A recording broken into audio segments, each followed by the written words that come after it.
Good morning students, कैसे हैं आप सभी। मैं रोहित सर आज आपको 10th क्लास का last chapter management of natural resources आपके लिए लेकर आया हूं।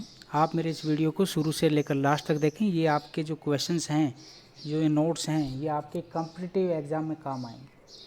तो मैं उम्मीद करता हूं कि आप सभी मेरी इस वीडियो को अच्छे तरीके से देखेंगे और ज़्यादा से ज़्यादा लाइक और शेयर भी करेंगे। चलिए अब हम शुरुआत करते हैं। सबसे पहला वर्ड आता है बेटा रिसोर्सेज। क्या होते हैं? What do you think about the resources? जब भी हम रिसोर्सेज की बात करते हैं, source of supply held in reserve which is useful to man or can be transformed into more valuable and useful item for mankind. Resource एक प्रकार का क्या है कि एक रिजर्व होता है हमारे लिए, जो इंसान क्या करते हैं उसका उपयोग करते हैं, उसको किसी दूसरे रूप में बनाकर। उसी प्रकार से क्या है, नेचुरल रिसोर्सेज क्या होते हैं जो हमें नेचर से प्राप्त होते हैं। They are those type of resources which are obtained from nature is called natural resources. जैसे coal and petroleum, soil, water, ठीक है, ये सारे के सारे क्या आते हैं बच्चों, नेचुरल रिसोर्सेज से बिलोंग करते हैं। फॉरेस्ट ये भी इसी में आएगा। तो हमें कंजर्वेशन करना चाहिए, कंजर्वेशन ऑफ नेचुरल रिसोर्सेज। तो कंजर्वेशन क्या है, मतलब संरक्षण करना। Conservation is the management for the benefit of all life including humankind of the biosphere so that it may yield sustainable benefit to the present generation while maintaining its potential to meet the needs and aspiration of the future generations। देखिए, हम conservation क्यों करना चाहिए, हमें natural resource को conserve इसलिए करना चाहिए ताकि हम भी इसका फ़ायदा ले सकें और साथ में आने वाली जनरेशन है उसको भी इसका फ़ायदा हो सके। तो भाई नेचुरल रिसोर्सेज को तो 2 पार्ट्स में क्या किया जाता है, डिवाइड किया जाता है। आप देख पा रहे होंगे नेचुरल रिसोर्सेज को 2 पार्ट्स में डिवाइड किया जाता है, इनएग्जॉस्टिबल और एग्जॉस्टिबल। इनएग्जॉस्टिबल की बात करूं तो एग्जांपल है air, water and solar radiations. Exhaustible है रिन्यूएबल और नॉन रिन्यूएबल। रिन्यूएबल है सॉयल, फॉरेस्ट, वाइल्ड लाइफ, और नॉन रिन्यूएबल है मिनरल्स, फॉसिल फ्यूल्स। तो आप सभी बच्चों को मैं ये बता दूं कि भाई देखिए, नेचुरल रिसोर्सेज इनएग्जॉस्टिबल जो जिनकी अमाउंट क्या होती है, बहुत ही ज़्यादा होती है हमारी अर्थ के ऊपर, वो इनएग्जॉस्टिबल होते हैं। और जिनकी अमाउंट लिमिटेड होती है उसको एग्जॉस्टिबल कहा जाता है। तो भाई इनकी अमाउंट क्या होती है, लिमिटेड होती है, तो इसीलिए हमें इनको क्या करना चाहिए, कंजर्व करना चाहिए। तो हमारे नेशन वाइज अगर देखा जाए तो 3 R's का क्या किया जाता है, उपयोग किया जाता है ताकि हम अपने नेचुरल रिसोर्सेज को सेव कर सकें। Reduce, reuse, recycle. इसके अलावा 2 और आ गए हैं, 2 और आ चुके हैं, उनका नाम है रिफ्यूज़ और नेक्स्ट है रीपर्पज़। तो ये 5 हैं बेटा, reduce, reuse, recycling, refuse, repurpose. Reduce का मतलब क्या होता है कि भाई जिनसे हमारे एनवायरनमेंट को नुकसान होता हो तो हम उसको क्या कर दें, रिड्यूस कर दें, कम कर दें, उसकी जगह अल्टरनेटिव चीज़ों का यूज़ करें। रीयूज़ का मतलब क्या होता है कि हम जैसे प्लास्टिक, पेपर्स ये उपयोग करते हैं तो इनको हम क्या कर सकते हैं, दोबारा से उपयोग में ला सकते हैं। रिसाइकलिंग, जैसे प्लास्टिक ख़राब हो गया, ठीक है, तो आप उसको फेंक देते हैं, तो इससे बढ़िया क्या है, आप उसको जो रैग पिकर्स होते हैं उनको दे सकते हैं ताकि वो उनको क्या करें, फैक्ट्रीज तक पहुँचाएँ ताकि वो रिसाइकल हो सके और नई चीज़ें हमें उनसे प्राप्त हो सके। रिफ्यूज़ करना, से नो, हम भाई सिंगल यूज़ प्लास्टिक, जो सिंगल यूज़ जो प्लास्टिक होते हैं उनके लिए बिल्कुल ना कहेंगे कि हमें इनका उपयोग नहीं करना है, क्योंकि ये पॉल्यूशन में अपना बहुत ज़्यादा योगदान देते हैं।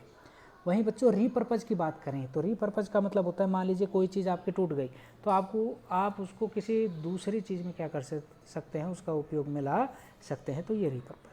तो अब 3 R नहीं रह गए, अब कितने R's हो गए हैं, 5 R's हो गए हैं। तो आपको ये याद रखना है क्योंकि इसकी सहायता से ही हम अपने नेचुरल रिसोर्सेज को बचा पाते हैं। अब आता है पॉल्यूशन इन गंगा। तो गंगा में जो पॉल्यूशन है वो आपको मैं बता दूं, लगभग 25 किलोमीटर गंगोत्री हिमालय से निकलती है और बे ऑफ बंगाल में जाके मिलती है। 2500 किलोमीटर लंबाई है गंगा की। लेकिन अगर हम देखें तो उत्तर प्रदेश के अंदर बहुत सारे ऐसे बड़े बड़े शहर हैं और कस्बे हैं जो क्या करते हैं, जितना भी जो वेस्ट है वो उसको क्या कर देते हैं, नदी में बहा देते हैं। ये ज़रूरी नहीं है उत्तर प्रदेश, बिहार, वेस्ट बंगाल में बहुत सारी ऐसी कंपनियां हैं जो क्या करते हैं, अपना जो वेस्ट है वो सारा का सारा बहा देते हैं गंगा नदी के अंदर। तो जिससे क्या होता है कि गंगा नदी जो कि हमारी पवित्र नदी मानी जाती है वो पॉल्यूट हो जाएगी, उसके अंदर टॉक्सिसिटी बढ़ जाएगी, एसिडिटी बढ़ जाएगी, जिसके कारण जितने भी लार्ज सेक्शन हैं जो रिवर्स में जो फिश हैं वो ख़त्म हो जाएंगे। तो जो प्योरिटी है, जो सिंबल है गंगा मतलब पवित्र, तो इसके ऊपर बहुत सारे इफेक्ट होता है। देखिए कैसे इफेक्ट कर रहे हैं हम। सबसे पहला हम डिस्पोज कर रहे हैं अनट्रीटेड सीवेज, गार्बेज, जो एक्सक्रीटा है जो 100 टाउन और सिटी से जो निकलता है वो सारा का सारा हम नदी में बहा देते हैं। देखते हैं उत्तराखंड, उत्तर प्रदेश, बिहार, वेस्ट बंगाल में सभी में ऐसा किया जाता है। तो जिससे क्या होगा, हमारी नदी प्रदूषित हो जाएगी। डेली जो ह्यूमन एक्टिविटीज़ है जैसे कि bathing, washing of clothes, immersion of ashes और अनबर्न्ड कॉर्पसेज, जैसे हम नहाते हैं, अपने कपड़े धोते हैं, वहाँ पे अस्थियाँ प्रवाहित की जाती है, तो उससे भी क्या होता है बेटा, हमारी जो गंगा नदी है वो पॉल्यूटेड होती है। Dead bodies of animal and humans, जो इंसान मृत हो जाते हैं और एनिमल्स हैं वो भी उसमें बह के चले जाते हैं, तो वो भी क्या कर रहे हैं, हमारी गंगा को पॉल्यूट कर रहे हैं। वेलोइंग ऑफ कैटल, मतलब बहुत सारे जानवर डूब जाते हैं। Discharge of chemical effluents by the industries, industries के द्वारा जो भी केमिकल इफ्लुएंस है वो सारा सारा डिस्चार्ज कर देते हैं गंगा नदी के अंदर, जिससे हमारी गंगा नदी क्या हो जाती है बच्चों, प्रदूषित हो जाती है। तो प्रदूषित होगी तो हम क्या करें, ऐसा क्या है, तो हमने गंगा एक्शन प्लान बना था ये, और ये 1985 में हमारी जो गवर्नमेंट है उसने इसको लागू किया था। बहुत ही ज़्यादा करोड़ रुपए इसके ऊपर लगाए जा चुके हैं और आज के समय भी इसके ऊपर बहुत ज़्यादा पैसे खर्च किए जा रहे हैं, ताकि गंगा नदी के अंदर क्या हो सके, गंगा नदी दोबारा से पवित्र हो सके। तो इसीलिए जितने भी जो स्टेट हैं, यूपी, बिहार, वेस्ट बंगाल, इसमें इनको इम्प्लीमेंट किया जा रहा है। क्या, एक तो इंटरसेप्शन एंड डाइवर्जन, मान लीजिए कि जो भी वेस्ट है वो गंगा नदी में नहीं बहाया जाएगा। ट्रीटमेंट ऑफ वेस्ट वाटर को ट्रीट किया जाएगा, साफ़ किया जाएगा, तभी उसको गंगा नदी के अंदर प्रभावित किया जाएगा। रिवर फ्रंट डेवलपमेंट, मतलब रिवर के साइड बाय साइड हमें क्या करनी है, बागवानी लगानी है। अच्छी बागवानी लगाएंगे तो उससे भी क्या होगा कि वहाँ जो रिवर की जो डेवलपमेंट है वो भी अच्छी होगी। हम यहाँ से क्या कर सकते हैं, इलेक्ट्रिक क्रीमेटोरियम बना सकते हैं, मतलब इलेक्ट्रिसिटी जनरेट करवा सकते हैं। और साथ में जो कंस्ट्रक्शन है कम्युनिटी टॉयलेट्स, उसकी कंस्ट्रक्शन करके भी हम गंगा नदी को साफ़ सुथरा कर सकते हैं। Dry toilet to flush toilets, conversion of dry toilets to flush toilet, जैसे पानी का ज़्यादा उपयोग करते हैं ना, तो इसलिए अब ड्राई टॉयलेट का भी क्या किया जा सकता है, उपयोग लाया जा सकता है, जिससे वो किस में कन्वर्ट हो जाएगा, मैन्योर में कन्वर्ट हो जाएगा, और उसका उपयोग हम क्या कर सकते हैं, पौधों में डाल के कर सकते हैं। पौधे क्या करेंगे, उससे न्यूट्रिएंट्स प्राप्त करेंगे और तेज़ी से वो अपनी डेवलपमेंट कर पाएंगे। तो भाई ये प्लान था। नेक्स्ट है हमारे पास क्वेश्चन एक बन जाता है कि why do we need to manage our resources, हमें अपने रिसोर्सेज को मैनेज क्यों करना चाहिए। क्योंकि लगातार आप देखते हैं कि आवर एक्सप्लॉयटेशन होती जा रही है, लगातार आवर पॉपुलेशन, मतलब पॉपुलेशन की जो तादाद है वो बढ़ती जा रही है। तो बढ़ती जाएगी तो क्या है, साइंस और टेक्नोलॉजी की भी डेवलपमेंट तेज़ी से बढ़ती जा रही है। तो ये सारे के सारे डिपेंड किसके ऊपर हो गए, नेचुरल रिसोर्सेज के ऊपर डिपेंड हो गए। जितनी ज़्यादा पॉपुलेशन होगी तो भी नेचुरल रिसोर्सेज के ऊपर ज़्यादा डिपेंड होंगे, और जितनी डेवलपमेंट होगी तब भी हम नेचुरल रिसोर्सेज के ऊपर ज़्यादा क्या होंगे, डिपेंड होंगे।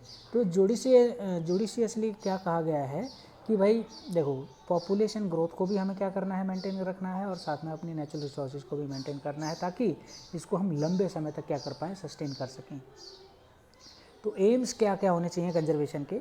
सबसे पहला है कि to increase the preservation of a quality environment that have aesthetic and recreational values, मतलब हमें एनवायरनमेंट को की क्वालिटी को इंक्रीज़ करने के लिए जो हमारे मोरल हैं हमें उनको जागृत करना चाहिए, लोगों को समझाना चाहिए।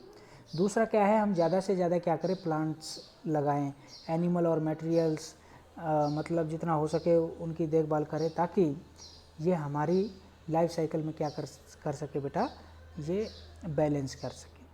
अगर ये बैलेंस नहीं होगा तो क्या होगा, यहाँ पे बहुत ज़्यादा मात्रा में आपको इम्बैलेंस देखने को मिलेगा, जिसकी वजह से यहाँ पर बहुत सारे खतरे आपको देखने को मिल सकते हैं, जैसे बाढ़ के खतरे, ग्लोबल वार्मिंग, ये सारी चीज़ें आपको देखने को मिलेगी।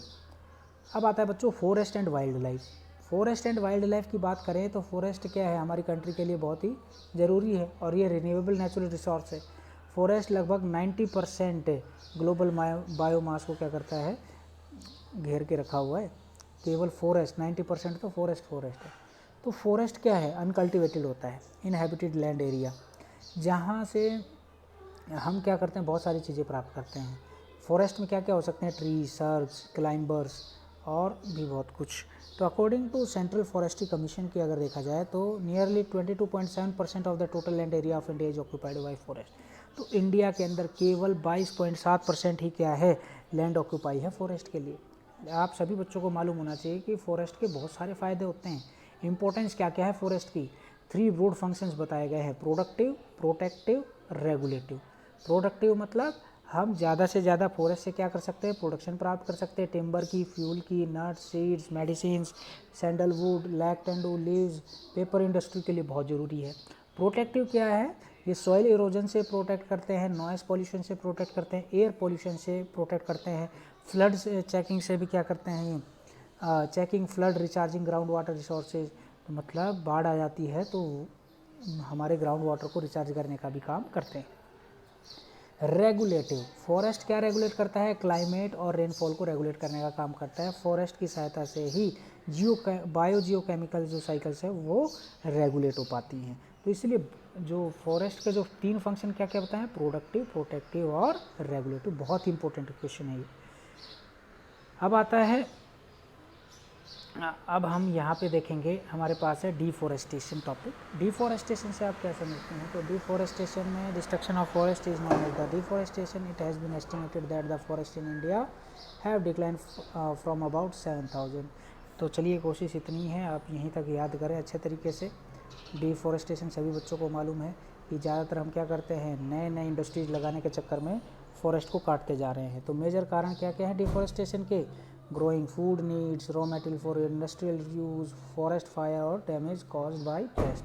तो ये बहुत ज़रूरी है। तो आप यहाँ तक इसको अच्छे तरीके से रिवाइज करें और जो हो सके तो मेरे से क्वेश्चन पूछ सकते हैं। आपका बहुत बहुत धन्यवाद, नमस्कार।